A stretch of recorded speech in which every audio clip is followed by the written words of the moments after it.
Hello and welcome to Bricks Videos. This is a channel where we answer all your questions related to property buying. Today's video is on understanding apartment maintenance charges. So what are these maintenance charges? In gated communities or apartments, residents pay a fixed amount every month that is used for the upkeep of the common areas. The common areas in an apartment like staircases, elevators, lobbies, fire escapes, common entrances and exits, basements, terraces, etc. are all maintained using the money you pay on a monthly basis. The upkeep of these amenities is the builder's responsibility. Once the residents form an association, this becomes their duty and the association can introduce or change any rules.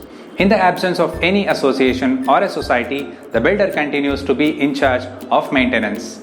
RERA stipulates that the builder must sign a maintenance agreement which mentions the fees, payment schedule, and a breakdown of costs for utmost transparency.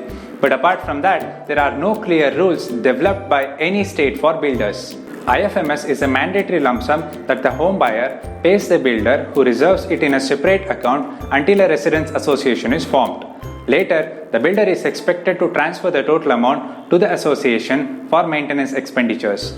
This system is useful in case of unprecedented breakdowns in facilities or for planned future developments like park extensions or tightening security. Apart from the fact that it is legally binding on you to pay maintenance charges as specified in your agreement to sale, you must contribute to enjoy uninterrupted services provided in a housing society. It would not make any sense if you buy a house in a project that offers a swimming pool but does not have proper arrangements to allow the residents to use it. You can inquire about the amenities with your builder when you buy an apartment and plan your expenditure. So this brings us to the end of this video. We hope we have answered your queries relating to this video. If you have any questions, please leave them in the comment section below and we respond to every comment we receive. For more such videos, please subscribe to our channel and click on the bell icon for more information on property buying. Thank you for watching Bricks Videos.